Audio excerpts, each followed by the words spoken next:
Saludos a todos y bienvenidos a este espacio de BH Psicología. Últimamente escuchamos hablar mucho sobre el trauma. Tengo un trauma con, no le digas eso al niño, a ver si le vas a generar un trauma.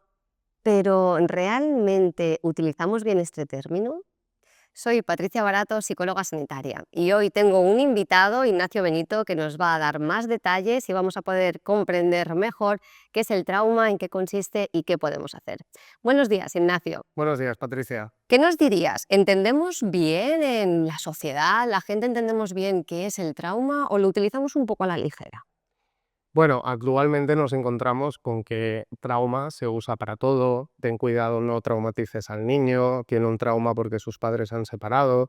Yo siempre explico en terapia que tenemos que definir realmente qué es el vocabulario, y trauma es una herida emocional que genera una reacción del inconsciente frente a alguna situación que estamos viviendo. Es decir, cuando una persona tiene un evento traumático, que suele ser algo que genera mucho estrés, genera un shock, ¿vale? Por el cual no somos capaces de procesar esa situación, y cómo esa activación del cerebro hace que en muchos momentos reaccionemos de manera desproporcionada.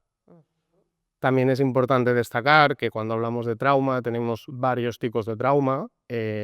Tenemos los traumas, digamos, de desastres naturales, después de haber vivido alguna situación, ¿no?, que genera un alto impacto y que no podemos controlar.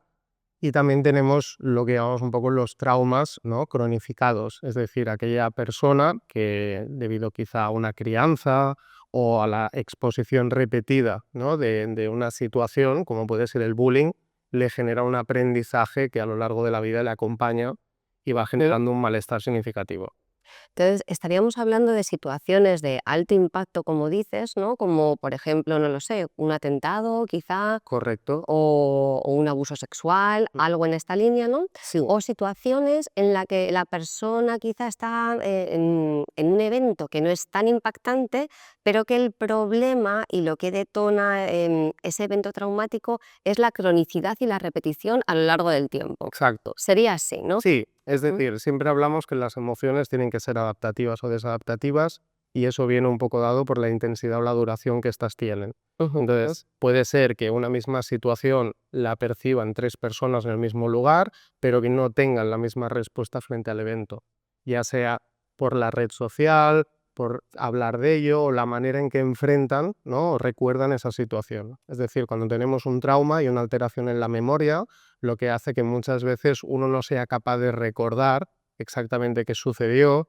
y las emociones le generan tanto malestar que huyen de esa situación. Entonces, cuando una persona tiene algún impacto emocional, que es lo que llamamos un poco el trauma, genera una evitación, un rechazo a pasar por cosas similares. Entonces, este proceso que dices de evitar, rechazar cosas similares, puede ser más físico, más deliberado por la persona, o puede ser más automático, ¿no? Que el cerebro, la mente rechaza recordar aquello que viví, ¿no? Como intentando proteger a la persona, ¿o cómo sería? Sí, es decir, muchas veces lo que hacemos de forma inconsciente es protegernos. Entonces, la mente lo que hace muchas veces es bloquear el recuerdo de esa información, porque como no podemos digerir el impacto emocional, nos lleva un poco a un sistema de protección. Es decir, estrés es una percepción de amenaza frente a algo. A veces somos conscientes y crecemos evitando alguna situación, o de forma inconsciente se activa una respuesta física, ¿no? O podría ser la ansiedad o una desregulación del estado de ánimo. Muchas veces la gente coge conciencia de estas situaciones que ha experimentado cuando revisa, ¿no? Por ejemplo, vengo de una reunión social donde había mucha gente y siempre pienso que no puedo, no soy capaz. Es decir, tienen como un aprendizaje muy desadaptativo que les genera un automatismo, ¿no? Entonces muchas veces como, ostras, llego a mi casa y vuelvo a pensar que me ha vuelto a pasar. No soy capaz, quiero cambiar algo, y de forma automática o inconsciente actúo siempre de la misma manera. Que me ha vuelto a pasar o que me va a pasar, ¿no? Esa anticipación negativa del futuro Exacto. en base a la experiencia que he tenido que ha dañado mi manera de pensar, ¿no? Y mi manera de percibir el mundo. Sí, es muy común, como bien dices, ¿no?, protegernos un poco de lo que pasó en el pasado o hacer una anticipación de lo que puede pasar, y entonces empieza a limitar tanto la vida laboral como la vida social o una toma de decisiones importantes en cualquier proyecto de vida. Necesitan un exceso de control sobre ciertas situaciones, lo cual lleva mucho malestar, y es lo que intentamos trabajar para que la persona poco a poco vaya recuperando esa capacidad de decisión y romper un poco ese secuestro emocional. Y todas las personas que han vivido una situación fuerte, que bueno, que podría catalogarse de traumática, ¿van a desarrollar un trauma? No, eso es algo importante de aclarar porque hay que tener en cuenta, ¿no?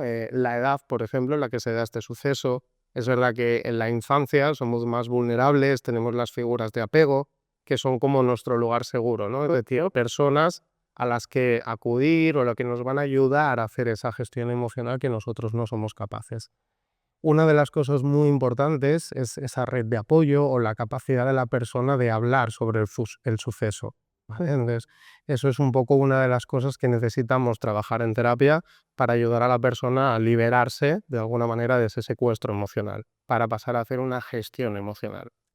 Sería como un protector de la salud, la red, una red consolidada de apoyo social, ¿no? Que puedas hablar con amigos, con familiares, con iguales, a veces gente más mayor, ¿no? O sea, Correcto. un protector social. Mm. Muy interesante. Bien, ¿y cómo puede saber una persona que está desarrollando un trauma? ¿No? Porque decimos, partimos de la idea de que nos podemos exponer o podemos vivir una experiencia fuerte, bueno, pues de la categoría que estábamos mencionando, un atentado, una violación, un accidente, etcétera, pero que no todos vamos a desarrollar un trauma. Ujú. ¿Cómo puede saber la persona que efectivamente está desarrollando un trauma y que posiblemente tenga que hacer algo Vale. para recuperar su estado natural? A ver, una de las mayores dificultades que nos encontramos es que muchas veces el trauma de alguna manera se camufla con alguna otra cosa. Es decir, por ejemplo, hay personas que esa herida emocional no se observa de manera directa, sino que a través de otros mecanismos más desadaptativos, como puede ser el abuso de sustancias, la gestión con la comida, camuflan ese dolor emocional. Entonces, una de las cosas que tenemos que hacer en terapia para coger conciencia de cómo eso está afectando es encontrar un poco ese patrón de conducta que se repite a lo largo de la historia de la persona, ¿vale? Entonces, muchas veces hablamos de ese automatismo como que la respuesta que yo estoy teniendo de adulto es una respuesta que igual tendría de niña. Entonces, muchas veces es como me siento idiota o me siento culpable, no fui capaz, es como mucho malestar asociado a alguna situación que hemos vivido o que racionalmente no conseguimos entender qué me está pasando, ¿vale? Entonces, eso suele afectar mucho en temas del estado de ánimo y es una de las cosas que intentamos en terapia trabajar para que la persona devuelva esa capacidad de acción frente a lo que considera una amenaza percibida. ¿Vale? Porque cambian los esquemas con los que la persona ve el mundo, ¿no? Entonces, se ve más negativamente a sí mismo, por ejemplo, en la situación que estabas describiendo ahora mismo, ¿no? Y puede haber algún tipo de reacción en la persona que ha pasado por una situación potencialmente traumática, como estamos diciendo, que sea observable para otros. O sea, yo puedo ver, uy, a esa persona le pasa algo. Normalmente, lo primero que identificamos o que la gente presta atención son alteraciones del sueño, problemas para dormir, mayor irritabilidad o, como decimos, situaciones que, como la persona busca evitar, generan una serie de decisiones que van un poco en contra de la lógica de esa persona, ¿no? Por ejemplo, una paciente que yo tenía, muy extrovertida, con una vida social muy amplia, que de golpe empezó a limitar muchos de los encuentros porque tenía una sensación de no poder afrontar esos encuentros sociales y de cómo luego le pasaba mucha factura pensar en todo ello. Entonces Ujú. generaba un poco como una desorientación de quién estoy siendo y yo no era así. ¿Vale? Entonces muchas personas cuando un trauma aparece, puede ser en la adultez, que esté bloqueado, que no sea consciente, tienen un cambio muy brusco en su personalidad o afecta de manera muy directa a su día a día. Entiendo, entiendo. O sea, un cambio de lo que una persona solía hacer, Ujú. ¿no? O sea, un cambio de hábitos, un cambio de intereses, el contexto que antes era seguro, ahora se vuelve como algo aversivo o amenazante. ¿Y esto por qué ocurre? ¿Hay una especie de asociación entre lo que les ha pasado, pero lo que están viviendo ahora no es peligroso, ¿no? Claro, ahí es un poco lo que hablábamos de la afectación del trauma en la memoria. Es decir, muchas veces lo que sucede es que en el presente estoy teniendo una respuesta que es muy desadaptativa porque de alguna manera la conexión que tiene la amígdala a nivel emocional es con aquel suceso, ¿vale? Es como hace 20 años no supe gestionar esa situación y ahora que soy adulto estoy dando una respuesta, digamos, infantil, ¿no? No estoy entendiendo por qué no soy capaz de gestionar aquello que en mi día a día quizá es una cosa repetitiva, ¿no? Por ejemplo, tenía una persona que trabajaba en los medios de comunicación, se exponía constantemente a hablar en público y de golpe empezó a tener una sensación desproporcionada de malestar o de asco de cara a hacer aquello que ha estado haciendo durante tantos años. Entonces, muchas veces cuando es algo muy intenso y aparece de manera repentina, que muchas veces a la persona le cuesta entender de dónde viene, tiene una raíz en algún suceso traumático. Y hablamos mucho de olvido, de no recordar, pero también ocurre todo lo contrario, ¿no? Hay personas que de repente ven que las asalta un recuerdo de una experiencia fuerte que vivieron en el pasado, Correcto. ¿no? ¿Qué nos dices de esto, Ignacio? Como hablábamos, la mente lo primero que hace frente a un alto impacto emocional es proteger a la persona, ¿vale? Por eso sale un poco esa respuesta de evitar o huir a cierto estímulo, ¿no? A cierta situación que asocia. Y la mente, para proteger a la persona, lo que hace muchas veces es alterar el recuerdo. Es decir, no recuerda todo lo que sucedió relacionado, por ejemplo, con esa pérdida. Por ejemplo, el otro día en consulta hablábamos con una paciente que frente al suicidio de su madre, ella solo recordaba ir al colegio y luego sentir mucho malestar. Cuando hicimos el trabajo, fuimos capaces de ver que estuvo durante muchas horas en una sensación de soledad, la dejaron en casa, no pudo ir a despedirse y cómo todo eso complicó de alguna manera la elaboración del duelo. Claro, es que al final nuestro pasado, nuestra experiencia, tiene que estar conectada a modo de recuerdo, ¿no? Y cuando olvidamos, el cerebro automáticamente nos manda porciones pequeñas de la experiencia para que finalmente podamos tener pues ese recuerdo coherente de lo vivido. Es como esto no se ha terminado de conectar en tu cerebro y va apareciendo hasta que lo conectes y lo trabajes muchas veces, ¿no? Muchas veces en consulta lo trabajamos desde una metáfora, ¿no? Y es entender como si tenemos una presa, tenemos algo que ejerce mucha presión y que si no lo liberamos tenemos la tendencia a que eso puede desbordar y salir con mucha intensidad. Entiendo muy fácil. Yo siempre les explico que lo que vamos a hacer en el proceso terapéutico es como si fuera un grifo, ¿vale? Ir abriendo poco a poco para liberar esa presión y que por tanto no desencadene un malestar en el día a día de la persona. ¿Vale? Es decir, las emociones tienen tendencia cuando las automatizamos a generar un secuestro y desde ese secuestro no somos capaces de actuar. ¿Vale? Entonces de ahí viene un poco el automatismo. Una de las cosas que tenemos que intentar es etiquetar, entender qué quiere decir eso y desde ahí poder hacer una gestión emocional con todo lo que eso conlleva para llevar un poco al equilibrio tanto de la mente como del cuerpo y así poder gestionar el día a día de una forma mucho más adaptativa. Ujú. Muy gráfica esta metáfora, enfocada al qué podemos hacer, ¿no? Ignacio, ¿qué le dirías a una persona que está desarrollando un trauma? ¿Qué recomendación le darías? ¿Hay algo que pueda hacer en su día a día desde que nos escuche? Sí, mira, lo primero y más importante es que podemos reeducar al cerebro y hay que volver a explicar que afrontando esa situación de manera controlada, es decir, de una forma progresiva y con un trabajo detrás, somos conscientes de que volver a esa situación genera un cierto malestar, pero que es la única manera de hacer esa digestión que hablábamos, ¿vale? Es decir, no puedo pasarme la vida evitando porque eso limita mi capacidad de acción y yo lo que tengo que hacer es tener la capacidad de ir afrontando poco a poco aquello que he ido rechazando para que de alguna manera el cerebro entienda que tiene que hacer un cambio. Es decir, salimos del automatismo generando una alternativa y lo podemos hacer de forma controlada. Entiendo, es como si reeducásemos al cerebro que la situación no es peligrosa.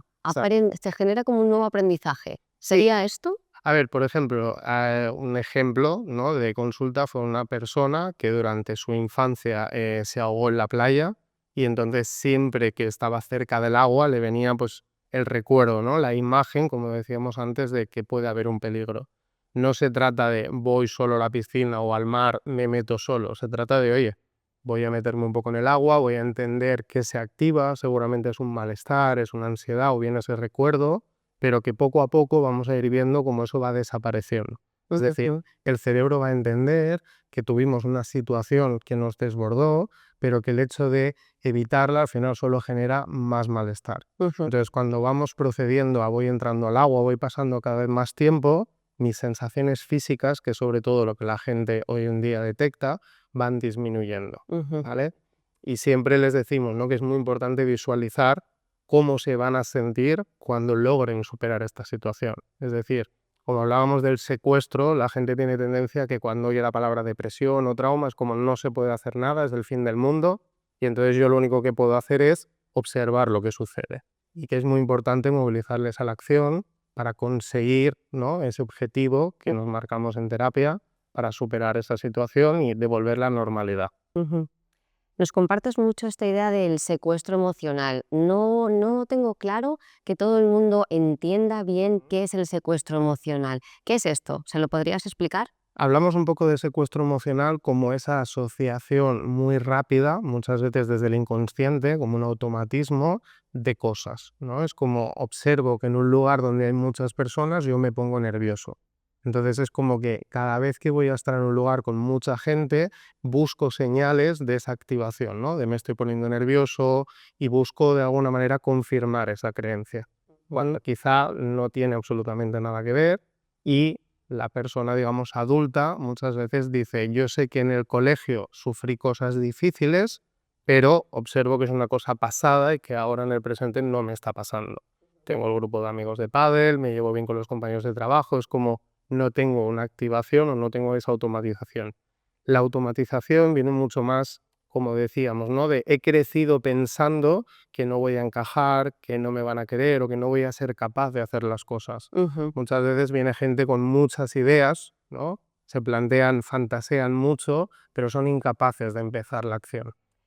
Ujú. O sea, es una cuestión muy de aprendizaje, por Mm, lo menos esto que estamos comentando ahora, ¿no? Aprendo que esto es peligroso, aprendo que esto me puede dañar y ahora tengo que generar un aprendizaje nuevo. correcto. No es cierto por relajarme, por relacionarme, puedo ser yo, ¿no? Ujú. Pero entiendo que podemos hacer todavía muchas más cosas los psicólogos con personas que han pasado por una situación de este estilo. Mm. ¿Qué podemos hacer, no?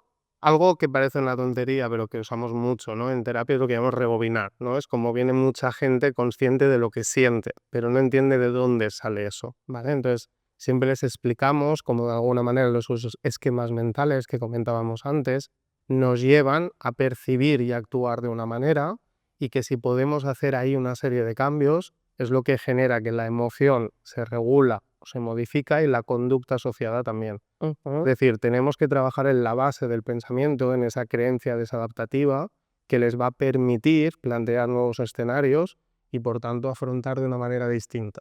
Ujú. Bien. Y cuando viene a tu consulta una persona con, bueno, pues con una experiencia de este estilo, ¿cómo sueles enfocarlo, Ignacio? Bueno, yo siempre les explico, por ejemplo, a día de hoy hay mucha gente que viene hablando del MDR, que luego explicaré un poco lo que es, que no se trata únicamente de hacer una intervención desde un lugar, ¿vale? Entonces, que lo que vamos a hacer es entender cómo esa situación les está afectando en su día a día, ¿vale? Pero yo siempre tiendo a decir que tenemos que trabajarlo de una manera híbrida, Ujú. ¿vale? Porque si no, muchas veces cuando viene la gente consciente de que le pasa algo, lo mete todo en un mismo saco. Entonces es como explico todo desde ahí, ¿vale? Por eso usamos muy mal el término de tengo un trauma, voy a tener traumas, tengo múltiples traumas, porque todo lo relaciono con un suceso que igual solo pasó una vez en mi vida, ¿vale? Entonces necesitamos ordenar toda esa información para ver desde otra perspectiva, que eso es lo que hacemos un poco con el trabajo, cómo abordar o cómo hacer frente a todas esas situaciones. Es decir, la gente tiene tendencia a todo esto me pasa porque en la infancia pasó aquello, ¿vale? Es verdad que se genera un cierto patrón, pero que muchas veces desde la sensación de no puedo hacer nada, es un automatismo, como decíamos antes, me dejo llevar. Esto sería otra recomendación para las personas que han vivido una situación Correcto. relacionada con el trauma. No lo relaciones todo con el trauma. porque eso hace que la experiencia que has vivido sea todavía más grande y más potente, porque tú mismo te estás diciendo que está presente en cada momento de tu día a día. Correcto. Es decir, introducimos la palabra trauma en el vocabulario común de forma repetitiva o constante. ¿Vale? Ujú. Entonces, necesitamos ayudar a la persona a hacer un enfoque para que entienda que esa situación se puede dar en un momento puntual, pero no tiene por qué asociarse a otro. ¿Vale? Es decir, la amígdala, ese recuerdo, como decíamos, de la parte emocional del cerebro, no se activa igual en todas las situaciones. Pero ¿qué ocurre? Que a veces busco confirmación de esa creencia. Entonces es como, ¿lo ves? Me he puesto nervioso, eso es por esto. Entonces la persona genera una rumiación, y ahí viene un poco el secuestro, como sé que estoy viendo la tele, lo que veo no me gusta, pero soy incapaz de hacer un cambio, ¿vale?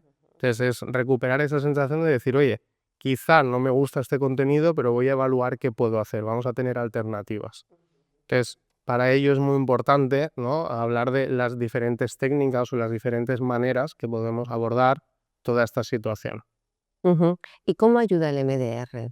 Mira, el MDR clásicamente, para simplificarlo, es el reprocesamiento y desensibilización a través de movimientos oculares. Es decir, lo que generamos con esta técnica es una activación de los dos hemisferios del cerebro para que la persona desde el presente, siendo consciente de dónde está y del día que es, pueda activar ese recuerdo, esa situación, ya sea como una imagen o una sensación física, y ayudar a conectar toda esa historia que, como decíamos, está incompleta o a veces viene en fragmentos.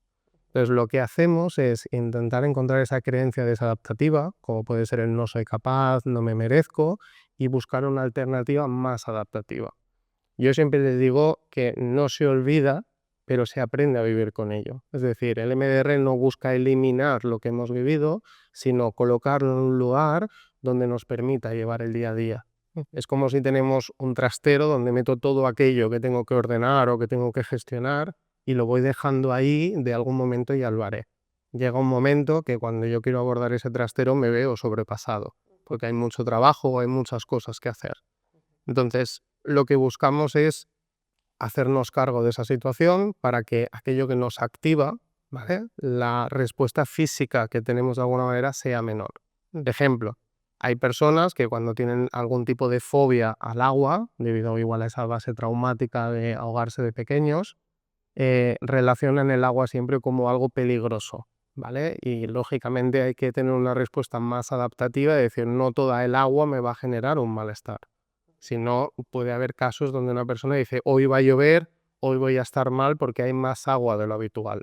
Y es como, una cosa es el agua que cae del cielo y otra cosa es estar en un lugar donde no haces pie o necesitas de otros mecanismos. Se va generalizando, ¿no? Una idea desadaptativa, una idea que no nos ayuda en nuestro día a día, se va generalizando y entonces ya no solamente es el mar o la piscina, sino incluso la lluvia, ¿no? Mm. Ujú. Entonces, un poco lo que buscamos con el MDR es, vamos a enfocar bien qué es lo que sucedió, vamos a recuperar un poco esa información que el cerebro muchas veces no nos da todas las piezas del puzzle, ¿vale? Y afrontando, volviendo a revivir esa situación, vamos a poder ordenar para tener las piezas suficientes para finalizar y ordenar esa situación. Ujujú. Y de alguna manera ayudar a las personas, como decimos, a que ese potencial evento traumático, ¿no?, esa situación de alto impacto, no genere ese automatismo en el día a día.